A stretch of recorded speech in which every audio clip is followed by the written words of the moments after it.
Hello, my name is Oluwatoni Olatunji, and I'll be taking us forward.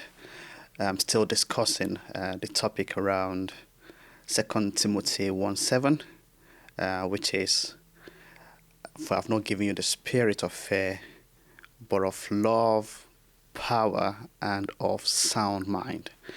Now, we've had a couple of discussions, we've had a couple of people giving different perspective to this. I mean, powerful discussion, powerful perspectives, drawing parallels from their own experiences.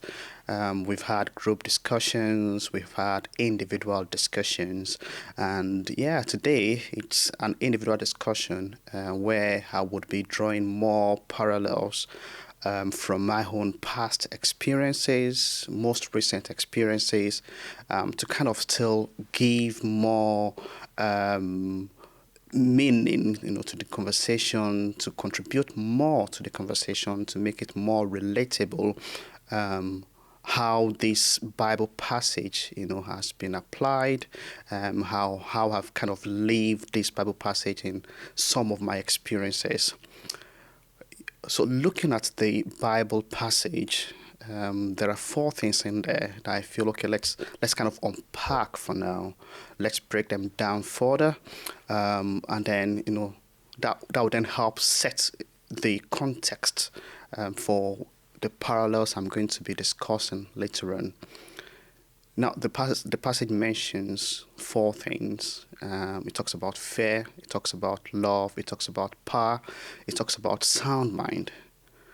But what do they mean? Different versions of the Bible relates fear, for example, to being timid. It relates fear to cowardice, not having courage to do things. And then if you look at power has been attributed to the capacity, the ability to do something.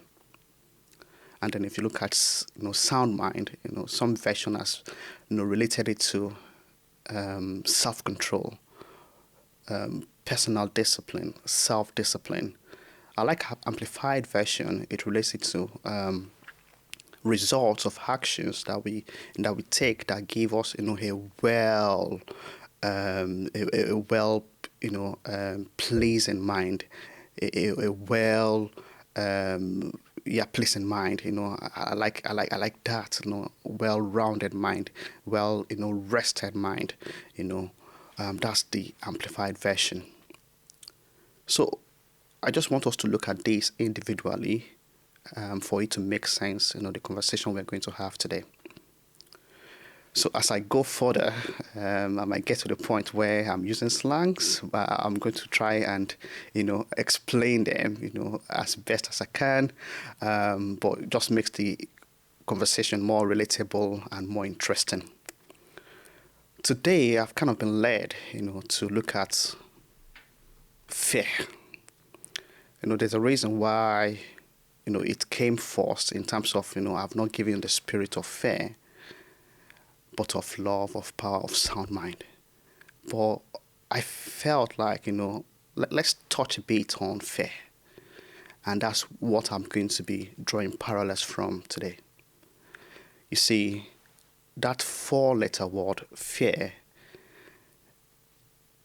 although it's four-letter word, but it does so much harm.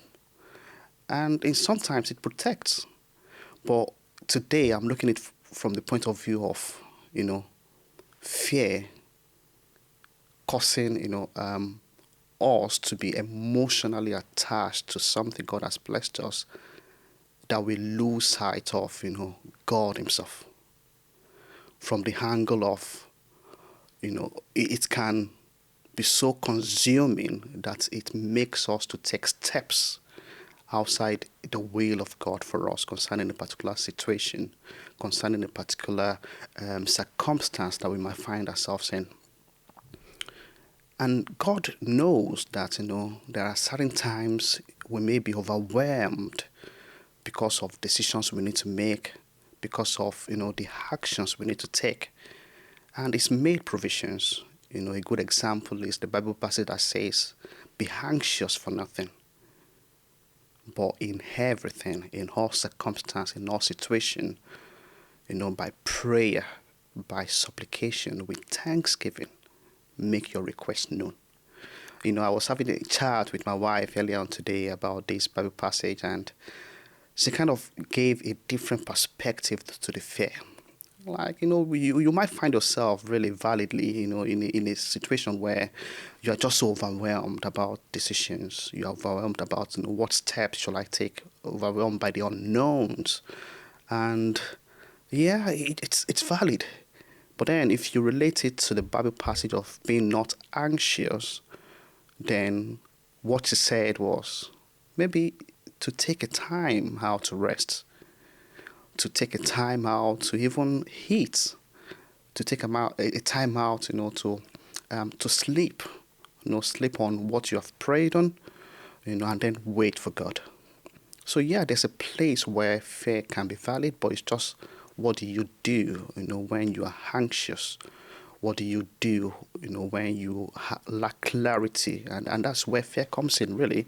The fear of the unknown, what's going to happen. If I make this move now, will it make any sense?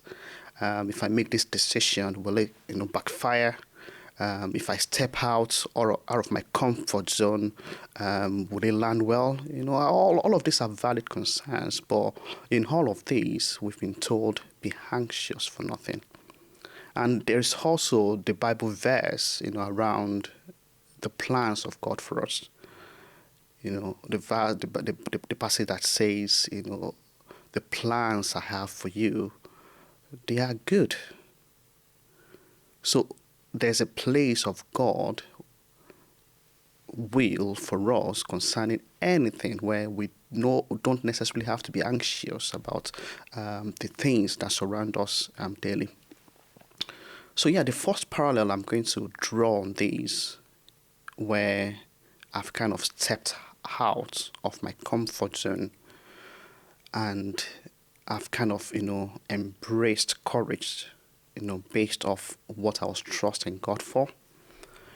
And that had to do with switching a job at the very early the very early start of lockdown and COVID-19. I mean, I was having a job. The job was good, stable. I was doing really well.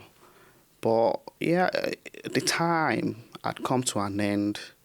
I knew it. I could tell. I've been led to then say, okay, go forward, step into something different. And this was around the time I was kind of getting into cloud computing really well. I mean, where I was before, yeah, I was doing a bit of cloud computing, but it was from a different provider, so I was looking for something different. So to be specific, where I was working, I was doing something related to AWS, for those who know it, Amazon Web Services. And I was looking for more things around Azure. And the opportunity I was going to go for has all of that. But then I've been told that in this new organization I'll be going for, because of COVID-19 and lockdown and all of that, there were going to be some layoffs. And I'm like, wait a minute now, should I make this move? I mean, nobody's chasing me from where I am currently. And I had all the green light, made the application, went for it, got the job, landed in. Now the next thing is, should I give as much as myself to the job, in the sense of, shall I share knowledge? Shall I hoard knowledge? I mean, there were people before me that had context about the domain of the company, so they understand everything about the company. They understand the tech to a large extent. So there's that place of fear of, if I come in, start to do well, and I start to contribute, should I help others? Should I mentor? Should I coach? Should I give the little knowledge I've got, to the team? And, all of these are valid, really, because, you are in a place where there are uncertainties as to the job. There are uncertainties as to if they know more than I do and they want to lay off some members of the team, would they be laying me off? And these were concerns, really. But in all of these, God has graciously given us His Holy Spirit to be able to live beyond the temporary things, live beyond what we can see per time. God says He will instruct us, He will teach us in the way to go. And through that phase, I could then categorize instructions as a proactive instruction where God has told you something before you need it. It could be a just-in-time instruction where, God, what do I do about this current situation? And it could be a corrective instruction. Oh, I've messed up now, God. What do I need to do to kind of fix my mess up? And for me at that point, it was more like just-in-time instruction where, okay, yeah, you're in now. There's COVID-19. There are pressures on everyone. Layoffs here and there. But you need to close your eyes to this now and go for the most valuable thing. And the most valuable thing was embedding myself in the job, in the role, giving myself to it beyond my pay grade, not doing the bare minimum. It got to the point where on the job, after I'd understood the domain of the organization, I've retrained myself on the tech that they were making use of. I started to reach out to other seniors. I started to reach out to juniors. Brought in a culture of mentorship and coaching. So much so that, some other seniors were like, oh, you're spoiling these junior people. And to me, it felt natural. Like, if you know what's stopping you from helping people, from also acquiring knowledge that you've known. And I learned something. You see, giving works in so many ways. Give and it shall be given to you. We all know that passage. Press down, shake it together. It's not just about money. It's not just about the time. It's also relatable to knowledge. See, the more knowledge you give to people, the more you know. And it's kind of counterintuitive, right? And I found that, during that phase where, people were on the edge and I just buried myself in the job, in the role, delivering value beyond my pay grade and reaching out to mentor and coach, I learned more. And even with that, there was just that confidence around my presence where, oh, Tony knows so much. So it went beyond just trying to save myself because of the situation around. It went beyond, the barest minimum of, oh, if I do this now and people know more than I do, then potentially I might be available, if they were going to bring down people or lay off people, I might be one of those people that they lay off because, they've got all they need from me, really. So there's that place of, fear. But again, like I said, looking at the scripture, it's not really giving us the spirit of fear, but of love, of power, of sound mind. Fear does something, like I said earlier on, it makes us emotionally attached to a thing. It makes us lose sight of the grand purpose of God. See, whatever job it is you are doing, wherever you are, that might not just be the last thing you do. It might just be a transition to something even bigger. So talking about transitioning, still within the COVID-19 period, towards, I think, the tail end of it, my journey in this organization I was in was also coming to an end, and I was going to transition into another company. Now, this company was doing a software as a service for energy companies. So things like British Gas, um, the energy companies you've got, Centric and the rest of them, they were companies that were using the software, the organization I was going to work for was building. And we all know, during COVID-19, some energy companies went bust. So that kind of affected the company I was going to work for. Again, all of this is around layoffs, uncertainties. Like, if I make the move now, where I was, again, was looking good. I had got enough domain understanding. I understand the tech end to end. I had developed a relationship. I was just in my comfort zone. But again, the instruction came, the nudging came. So then say, okay, you need to move now. So, in where I've come from, they were like, is this village people? Are they tweaking something behind the scene? Like, are they calling you from home to kind of make bad decision? Again, that's the place of fear. That's the place of being anxious. That's the place of having lack of clarity as to the unknowns around what could be. As ever, the instructions came. I landed the opportunity. I went forward with it. Now, when I was leaving where I was, there were concerns from friends. There were concerns from my manager saying things around, this company that you're going to work for provides software, provide a SaaS for some energy companies that have gone bust. So what that means is potentially the earnings of the company you're going to work for won't be as much as it used to be. And if it continues down the trend of more energy companies going bust, and those companies have been signed up to the SaaS platform of your company, then potentially, there could be reduction in the earnings of the company, and that could also mean layoffs.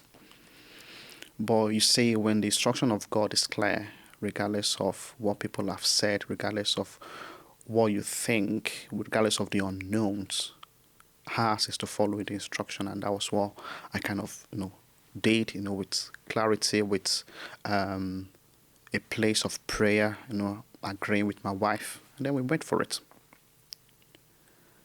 And getting in, lo and behold,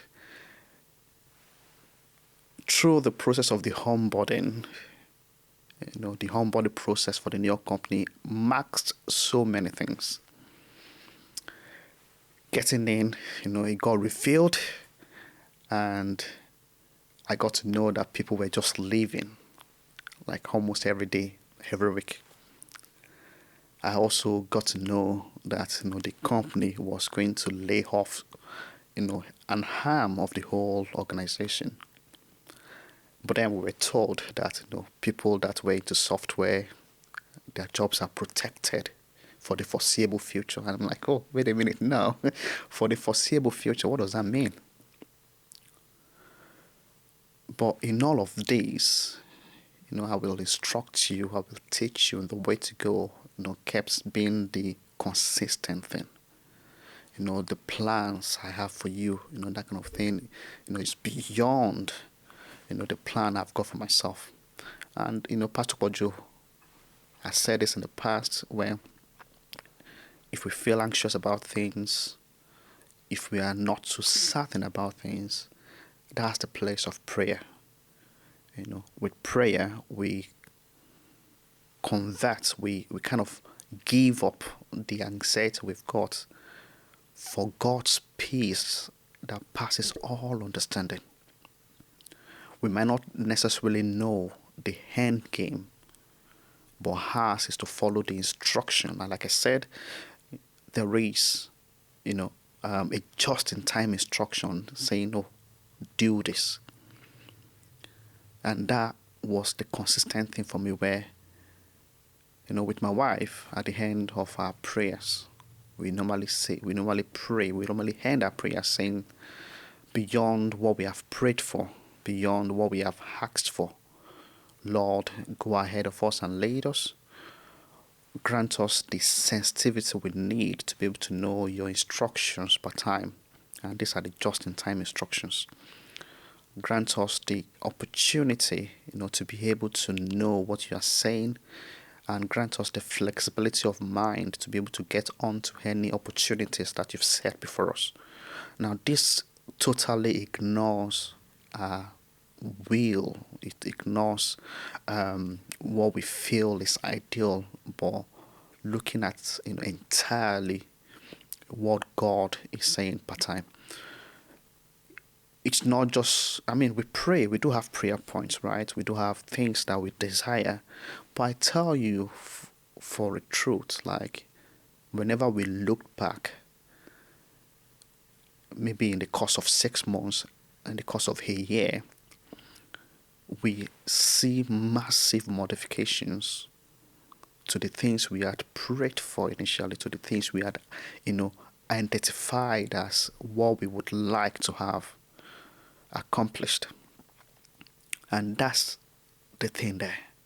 See, with fear, whenever we set out our goals, whenever we set out our objectives, that ideal thing we are chasing, we get so tied to it that when God is nudging us to go in a different direction towards what He wills for us, there's always that kind of am I really sure, especially when there are so many uncertainties around what He wants us to do. See, I went into the organization, and regardless of the uncertainty, settled in. But it was going to be a transition for me to a better role, to a better, organization. But then I wouldn't have known that there was something behind or outside, the temporary discomfort of having to go from the comfort place where I was before through this rigorous process of onboarding myself into an organization where, culturally, there was no really good culture fit. But then, God had something in store for me outside the whole process.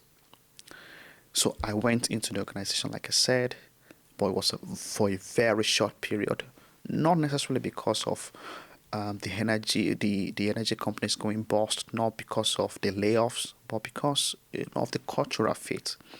Again, that's the place of walking with God. This is all happening during COVID-19. And I'm getting opportunities to move along. Leaving the comfort place where I'm very sure that, I can't be touched when it comes to layoffs. But just walking with God through the process. Yeah, I left the energy SaaS provider company into another company where, the cultural fit was fantastic. The people were fantastic.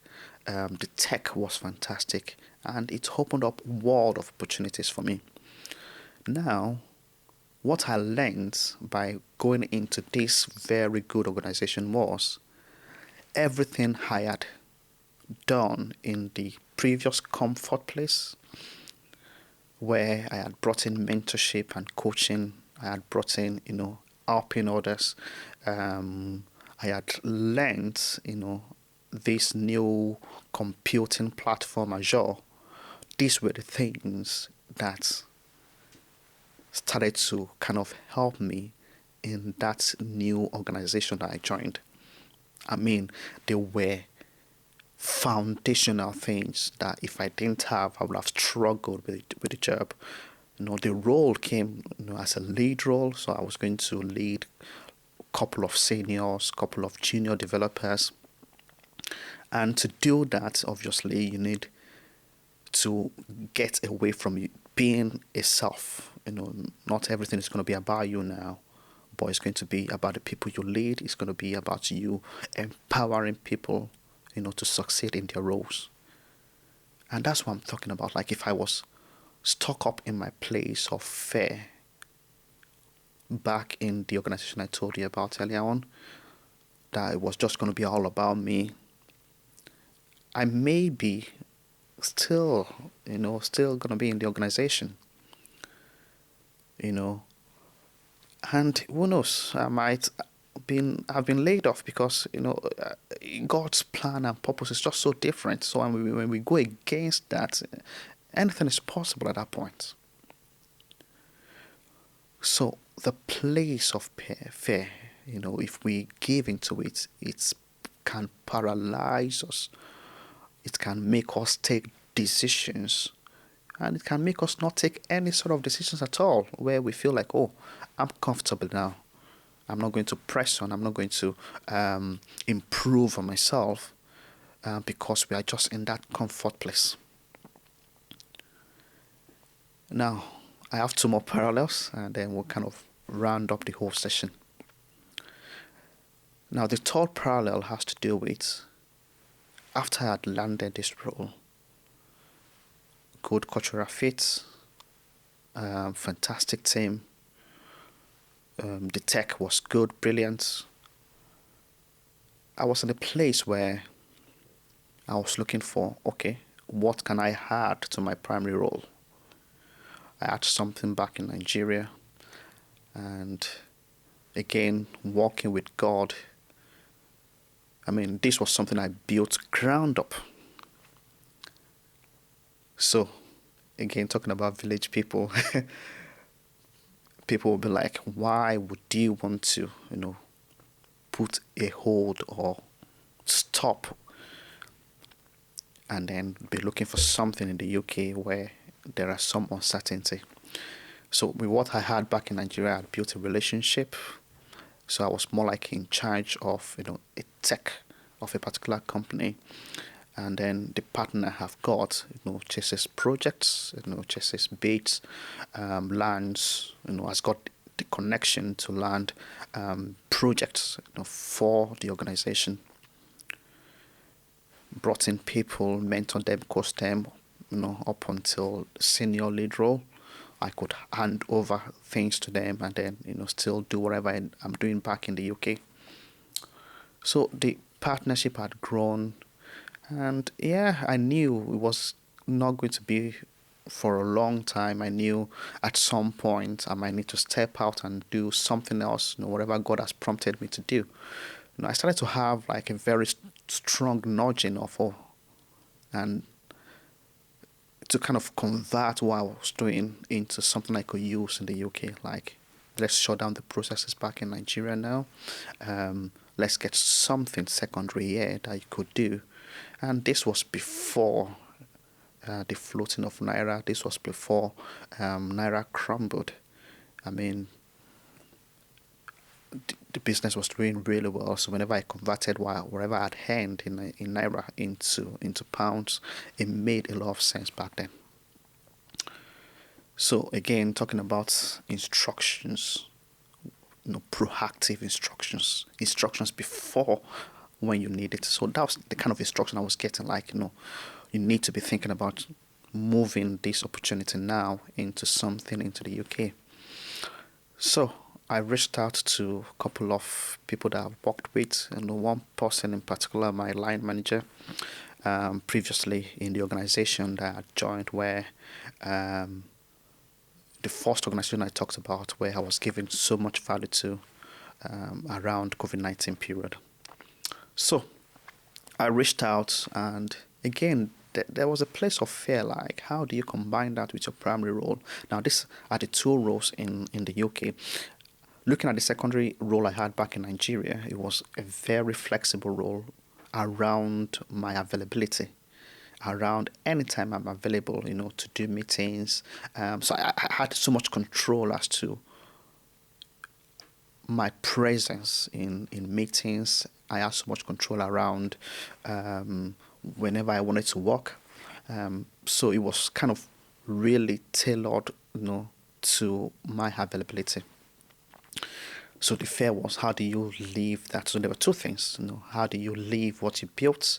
How do you leave a place of comfort again where everything is just tailored around you. So you could decide to say, okay, maybe after your primary working hours, then that's when you want to look at any side gig, or it could be your weekend.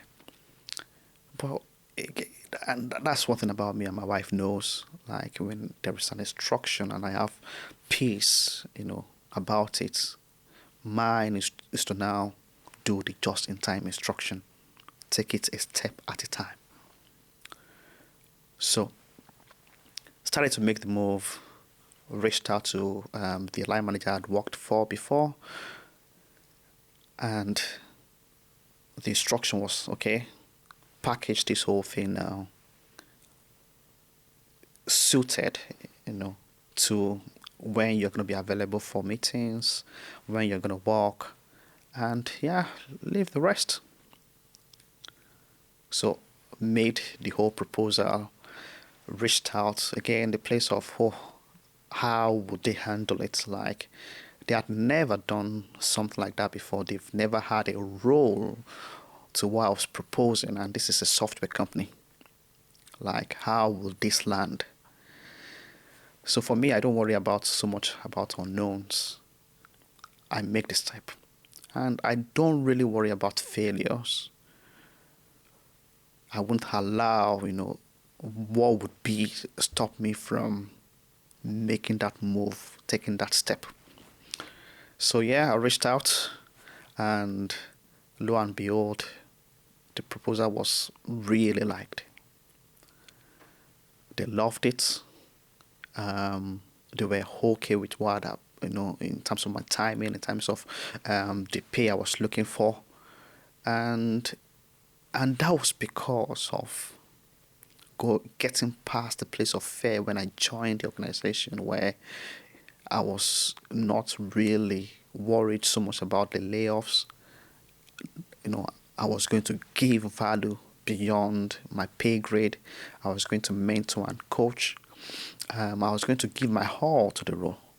So that kind of, I didn't know, gone so much into them that, I was told that, yeah, if I'm coming on part-time basis on a very flexible time, that they trust me. I mean, this is powerful. This is coming from an organization where I didn't know anyone before.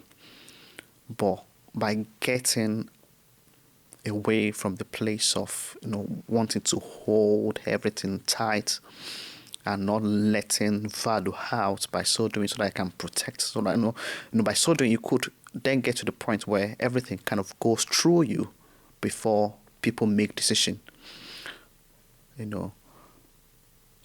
that was really humbling, where, yeah, if you're going to come in on a flexible hours, part-time hours, we trust you to do your role. I mean, that was what my line manager told me, and that was really humbling. And he said he was going to make one more step, speak with the overall boss, the CIO. And he said, I was like, oh, Tony, yeah, I'm fine with whatever is proposed. So the place of fear here would have been, how would this land? Would they accept the proposal? Would how would it seem to them, knowing that they know that I've got a primary role? All of these could cloud one's judgment easily. One could get overwhelmed with it, and then you want to take a step back from doing what you were going to do. So yeah, I did this. Again, worked really well for me. Landed the role, and guess what? Prior to the end of the previous administration in Nigeria, Naira started to have troubles. And with the new administration, the value of Naira, just crumbled. So wherever I would have been earning in Naira, doing my job or doing my business, rather, would have, devalued almost times 3. See, the partner I had, one of the things he said was, how can you resign from yourself? And that's very, very powerful. That's very convincing. I mean, you've got a business, right? It's your comfort zone. It could be that, how on earth can you leave that business when you're not sure or certain of what would be? And this is my own case, this is my own situation. I think everyone, has different perspective to this, different experiences to this. But mine was from a place of, I'm going to allow God to lead me. I'm going to allow God to get me beyond, the place of fear, the place of being timid about things. I'm going to step out of my comfort zone anytime it tells me to, and just allow Him to lead me part-time. So the proactive instruction there was, being able to convert the business I had back in Nigeria into something, here that delivers more value than what I was getting, and, very certain and consistent. And again, paving the way for what's to come.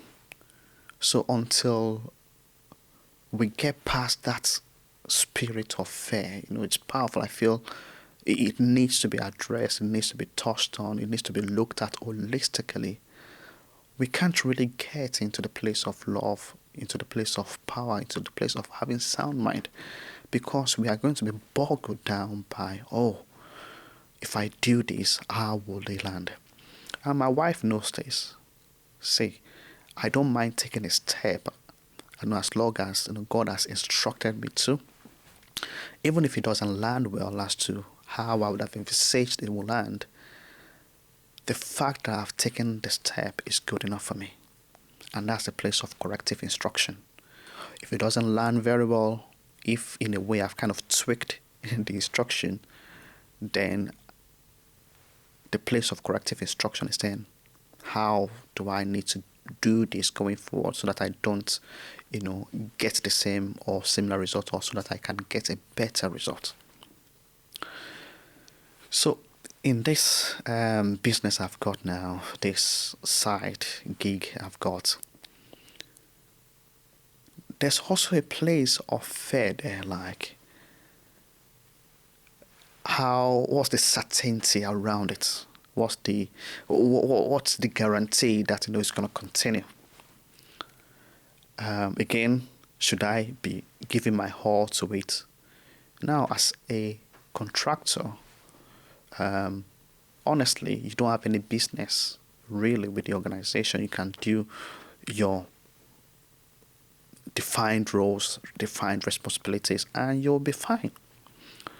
But there's a place of giving, like I mentioned earlier before. Give and it shall be given back to you.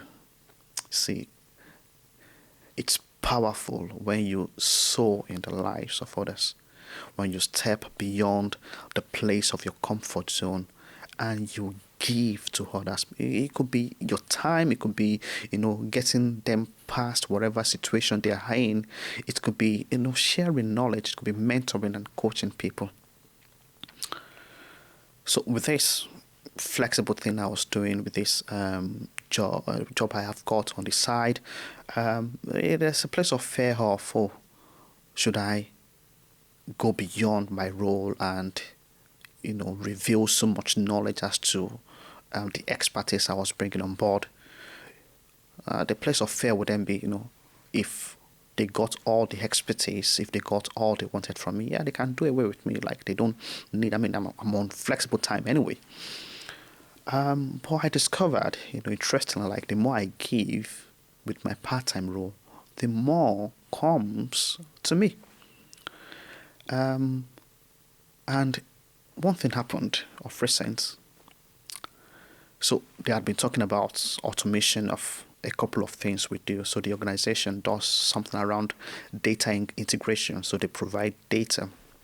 So they curate data from various data sources, and they have this contract with third-party vendors to kind of create a front-end application for them. So what the organization would then do is, they will bring in various data from various sources, put them together, and then send through various mechanisms to this third-party organization for them to then have data to power the front end they were going to build for them. Now, they've done all this data integration, but there was a place of testing, and it's part of what we do in software, where a developer has done something or an engineer has built something, and there's a place of doing a quality assurance on what the developer has done. So it could be unit testing, it could be an integration testing, it could be data quality testing. Now, all of these were being done manually. So if you think about it very well, a developer has curated the data, then there is an handoff to another team to then look at, oh, does this data make sense given the data model that they've been given? But then there were discussions around automating this part. And what that would mean is, if they were able to land it successfully, there could be a place where if you are not writing an automation test as a tester in the organization, then you could be losing your job. But then the organization was keen on getting into automation, and automation really helps, where you could proactively, test the data quality you are sending to your third-party solution. But then the knowledge to do that was not necessarily in the team, but it's something I had done in the past. It's something I was like, okay, yeah, I can bring this into the organization. I can share this with the organization. And yeah, that would help solve the problem. So I had a meeting with the head of their unit testing, the head of their testing team. And, I had done something, I showed him, and was like, oh, this is fantastic. They can use it. What do they need to do, to help their testers to be able to get at least to some point, what I had proposed. And yeah, I said, okay, there are courses that they can do. I highlighted the courses and then, send them off to him. And something happened. This man went ahead. Not up to a day.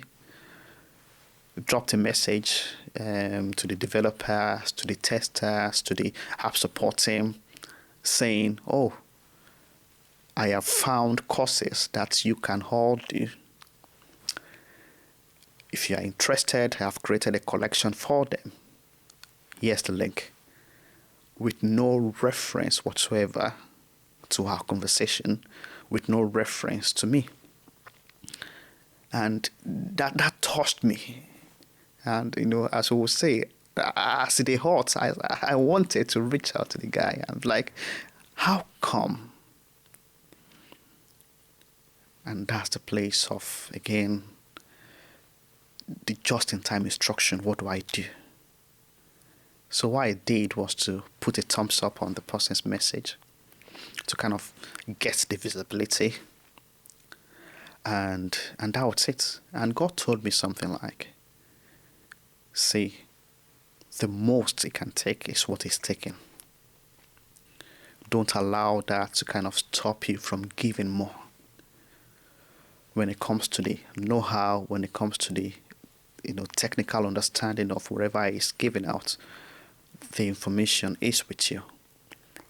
And as you always do, be ready to give more, be ready to share more.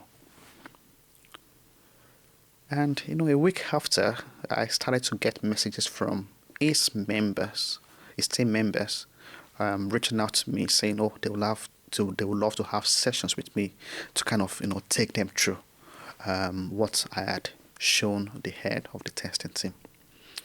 So again, the place of fear is it can be valid, but at the same time can be very limiting. Now, to wrap up, just the last parallel, and this relates with my wife. So, at some point in her career, she was going to go from a mid-level to a senior role. She had met people that have been in the organization for long, that they feel so entitled to the role that, it was going to be like a bit challenging to say, oh, I'm coming out as a mid. I've not been in the organization for as long as these people, but I'm interested in this role. But what she did prior, stepping out, these people that have been in the organization that she met, they were just putting in the bare minimum. So, but what we decided to do, with her was, okay, start to take more things beyond your role now. And some of them was, line management. So she stepped out, showed interest in line managing her fellow colleagues and started to develop capacity needed for the role she was eyeing. I mean, to some people, it felt like, why would you do this on your current role? Why would you do this on your pay grade? That is beyond, So you are just doing this without necessarily earning more. But again, I will instruct you. I will teach you in the way to go. So we get past the place of, fear, the place of, oh, would I be able to do this very well? Do I have enough courage? Do I have the ability, the capacity to be able to pull this off on my role? Would I deliver value as much as expected, from my own line manager? If it goes south, would my job be, would anything affect my job or my role? Would I be laid off? Would I be sacked? Things like that. Or would I even land, the role I'll be, that I'm eyeing? So why do I need to stretch myself out? So the time came and we had, again, a just-in-time instruction to step out and say, oh, we are interested in this role. But the approach we went with was, we're not going to send an email. So we came to terms that, she was going to go to meet our line manager, the manager, and she was going to have the conversation on a one-to-one basis, like a physical conversation. We didn't care so much about the content of the conversation. We didn't care so much about the meeting. All we wanted was, let her be in the physical presence of our manager to say, look, I'm interested in progressing as a senior in this particular role. Now, the place of being timid would have been, would I be granted time? Would I be granted audience? Would I be rejected? And it went on smoothly. The meeting request was accepted. She was invited over. They had a conversation. And coincidentally, it was something the organization was already thinking about. Now, if we didn't step out, we wouldn't have known. And she got so much support, like from fellow seniors. They were like, oh, yeah, some people have been there before you. Some people feel like, this role was just going to come to them by default, but we would be there to support you. And that was powerful again, because they've seen the capacity, they've seen the ability that she has demonstrated in her current role. So she went for the interview. Because of her, they created a role, the senior role. They sent out invitation to everyone that was interested, and nobody applied except her, so she applied. And after she had landed the role, she got a message from one of the people that felt entitled to the role saying, oh, look, they felt entitled, and they were like, oh, this role was meant for me. This role should have been mine. I mean, somebody sent a message to her, and we're like, oh, wait a minute now. And the place of love was then not to respond, to allow them to kind of come to terms with what's happened. And the person came to term and was like, okay, yeah, but no problems. I will support you in the role. So we would never see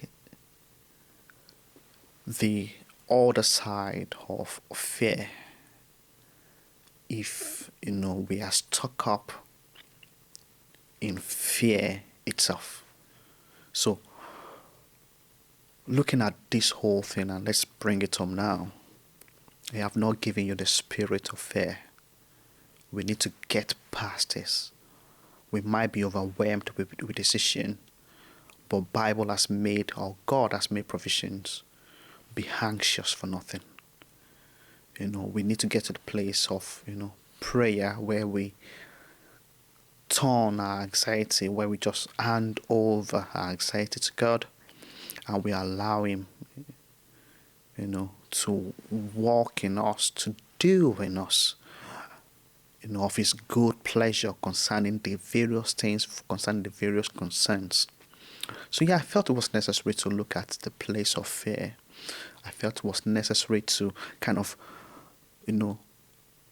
talk about, the possibilities that could be if we could get out of the place of fear. Now, when we get past that place of fear, we then have the spirit of love, the spirit of power, the capacity to do things, soundness of mind, where we are not really worried about, what's going to be. It frees us up to be able to do so many things where we are not constrained as to, what's going to be. So if you look at the parallels I've drawn, it's not as if, they were all easy decisions to make, but it's just looking back at it retrospectively, there were decisions that have been, some proactive, some just-in-time instructions, some corrective instructions. Our Pastor Aki, I think in one of the roundups he does, whenever we listen to Pastor Poche, I think in July, said, ask the question, why is it not flexible for us Christians to be able to adjust to what God is saying per time? People gave various responses, people gave various views to it, but then he rounded up and said, we need to get to the point where we die daily. At the end of the day, oh God, thank you for this now. I'm grateful for your leading today. And then the next morning, oh God, I don't know what you've got in store for me today. I hand over everything to you. And it can be challenging, when you are really depending on God, for something, when you are, it looks to you, what before you makes a lot of sense. And it's all valid. But again, we just need to get to the point where we die daily, where we try to reduce our anxiety concerning things, where we just hand over everything to God and allow God to lead us in the way to go. So to round up, God has not given us the spirit of fear. The spirit He's given us is the spirit of fearlessness. The spirit, to be courageous. The spirit, to love. And the spirit to have self-control, to be self-disciplined.